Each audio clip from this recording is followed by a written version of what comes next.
Hello, हाय, good evening प्यारे साथियों, कैसे हैं आप सब लोग? आशा करती हूँ आप सब लोग ठीक होंगे और आपका एग्ज़ाम भी बहुत अच्छा गया होगा।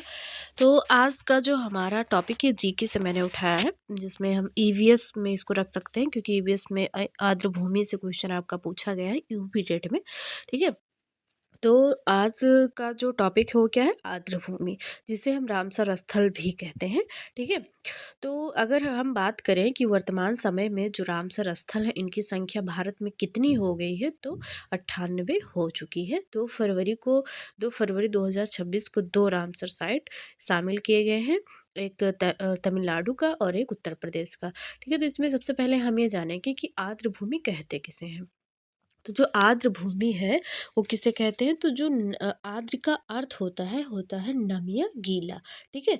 आर्द्र आर्द्र का क्या अर्थ होता है? नम या गीला। जैसे कि हमारा जो जीवन है, हमारा जीवन जो है इसके लिए क्या क्या आवश्यक है, हमें क्या किन किन चीज़ों की आवश्यकता है, जैसे रोटी, कपड़ा, मकान और हमारे रहने अनुकूल वातावरण हमको चाहिए। उसी प्रकार पृथ्वी पर अन्य कई ऐसे जीव हैं जिन्हें भी कुछ चाहिए, मतलब उनके अनुकूल चाहिए, भोजन हो गया, उनका आवास हो गया, ये सारी चीज़ें। पृथ्वी पर अगर हम बात करें कि पृथ्वी पर कुछ ऐसे जलीय पक्षी पाए जाते हैं जिनका जीवन किसी झील या आर्द्र भूमि पर निर्भर होता है। अब आर्द्र भूमि मैंने आपको बताया है कि आर्द्र का क्या अर्थ होता है? गीला, मतलब कि ऐसा स्थान जो दलदली हो या जहाँ पर हमेशा पानी या नमी रहता हो, उसे हम क्या कहते हैं? आर्द्र भूमि कहते हैं, ठीक है? तो मैं कहाँ बात कर रही थी आपसे कि हाँ, बहुत से ऐसे जलीय पक्षी हैं जिनका जीवन किसी झील या आर्द्र भूमि पर ही निर्भर होता है।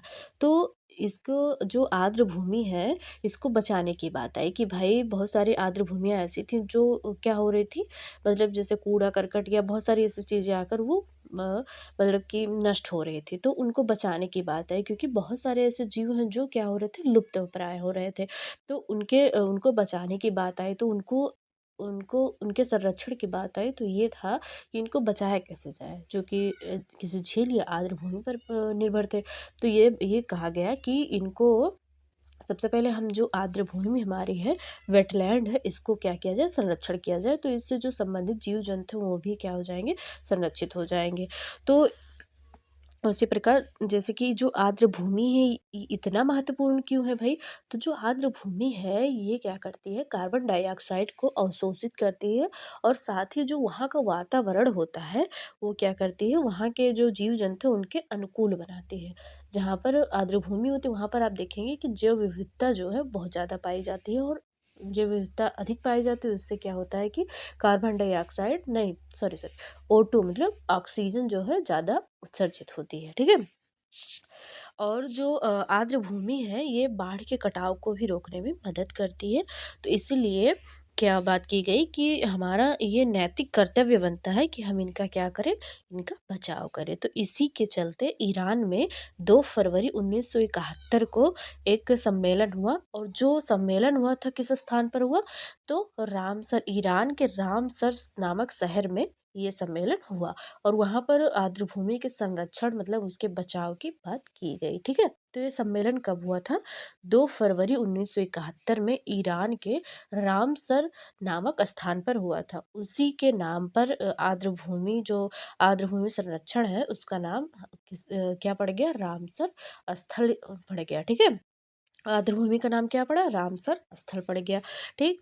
तो अब इतनी चीज़ें तो हमने इसके बारे में जान ली है। अब आगे हम देखेंगे कि भारत कब इसमें शामिल हुआ, ये लागू कब हुआ, इसका मुख्यालय कहाँ है, ये सारी चीज़ें हम देखेंगे। लेकिन सबसे पहले हम ये जान लेते हैं कि जो यूपी है, मतलब उत्तर प्रदेश है, इसमें कितने रामसर साइट है, मतलब हो चुके हैं।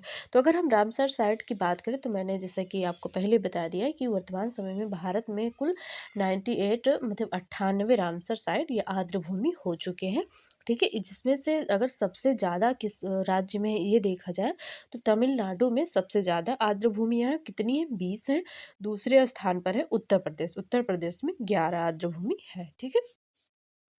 तो उन 11 का हम नाम इसमें देखेंगे, उसके बाद में बाकी थोड़ी-थोड़ी चीज़ें हम लोग जानेंगे, जैसे सबसे बड़ा कौन-सा है और विश्व दुनिया का सबसे बड़ा आर्द्रभूमि कौन-सा है, भारत का सबसे पहला कौन-सा आर्द्रभूमि नामित किया गया, कब नामित किया गया, ये सारी चीज़ें इस वीडियो में हम जानेंगे, ठीक है? तो चलिए देखते हैं। सबसे पहले हम उत्तर प्रदेश की बात कर लेते हैं कि कौन कौन से हैं और कब नामित किए गए। तो पहला जो है वो है ऊपरी गंगा रामसर साइट का आर्द्र भूमि। तो इसे 2005 में आर्द्र भूमि नामित किया गया। और ये उत्तर प्रदेश की अगर बात की जाए तो उत्तर प्रदेश का सबसे बड़ा रामसर साइट है ऊपरी गंगा रामसर साइट। कब नामित किया गया, मतलब कब घोषित किया गया रामसर साइट, तो 2005 में ये घोषित किया गया। दूसरा है नवाबगंज पक्षी अभयारण्य, इसे 2019 में घोषित किया गया रामसर साइट। तीसरा है पार्वती अर्गा पक्षी अभयारण्य, ये गोंडा में है, 2019 में इसे भी घोषित किया गया। तीसरा है समन पक्षी अभयारण्य, इसे भी 2019 में रामसर साइट घोषित किया गया। पांचवा है समसपुर पक्षी अभयारण्य, इसे भी 2019 में रामसर साइट घोषित किया गया। छठा है सांडी, या इसे सैंडी भी कहीं कहीं लिखा आपको मिलेगा, सैंडी या सांडी, ठीक है। तो पक्षी अभयारण्य ये भी 2019 में नामित किया गया। सातवां है सरसई, सरसई नवल झील, इसे भी 2019 में ही रामसर साइट घोषित किया गया। फिर आता है हमारा सुर सरोवर, जैसे कीथम, कीथम इसे कब किया गया, तो 2020 में रामसर साइट ये आर्द्र भूमि स्थल इसको घोषित किया गया। फिर नौवां है बखीरा वन्यजीव अभयारण्य, जो बखीरा वन्यजीव अभयारण्य है इसे भी कब घोषित किया गया, तो 2021 में आर्द्र भूमि स्थल इसको क्या किया गया, घोषित किया गया। 10वां है हैदरपुर आर्द्र भूमि, इसको 2021 में, इसे भी 2021 में घोषित किया गया। और जो अभी 2 फरवरी 2026 को घोषित किया गया है आर्द्र भूमि, वो है पटना वर्ल्ड सेंचुरी, जो कि उत्तर प्रदेश के एटा जिले में है, ये 2026 में घोषित किया गया। तो ये सारे हमने क्या देखा, उत्तर प्रदेश के जो रामसर साइट है उसके बारे में। अगर उत्तर प्रदेश की कोई एग्ज़ाम होने वाला है या किसी उत्तर प्रदेश की ही कुछ तैयारी कर रहे हैं, तो ये जो यूपी जीके आता है उसमें ये महत्वपूर्ण है, आप इसका स्क्रीनशॉट ले सकते हैं, ठीक है। तो जल्दी से स्क्रीनशॉट ले लीजिए, आगे हम थोड़ी थोड़ी चीज़ें और जान लेते हैं इसके बारे में, ठीक है। आशा करती हूँ आप ले चुके होंगे। अब हम देखते हैं कि जो विश्व आर्द्र भूमि दिवस है ये कब मनाया जाता है, तो 2 फरवरी को मनाया जाता है। क्यों मनाया जाता है, तो 2 फरवरी को ही रामसर साइट की स्थापना हुई। मतलब कि अगर देखा जाए तो 1971 में ईरान के रामसर शहर में 2 फरवरी 1971 को क्या हुआ, एक सम्मेलन हुआ, उसी दिन इसकी रामसर साइट की स्थापना हुई, ठीक। फिर लागू कब हुआ ये, तो लागू हुआ 21 दिसंबर 1975 को। रामसर साइट जो है ये लागू कब हुआ, तो स्थापना तो 2 फरवरी 1971 को हो गई थी, लेकिन ये लागू हुआ 21 दिसंबर 1975 को।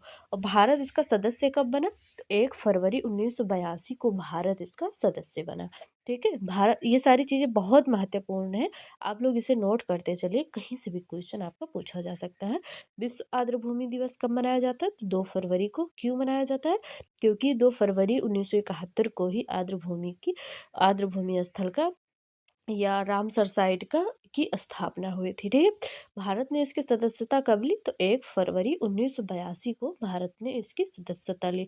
ये लागू कब हुआ, तो 21 देखो 2 फरवरी 1971 को तो स्थापना हुई, लेकिन लागू ये हुआ 21 दिसंबर 1975 को। इसका मुख्यालय कहाँ है, तो ग्लैंड स्विट्जरलैंड में है। उत्तर प्रदेश का सबसे बड़ा रामसर स्थल कौन सा है, तो ऊपरी गंगा रामसर स्थल है। और सबसे छोटा उत्तर प्रदेश का कौन सा है, तो पटना वर्ल्ड सेंचुरी जो है ये उत्तर प्रदेश का सबसे छोटा रामसर स्थल है, ठीक है।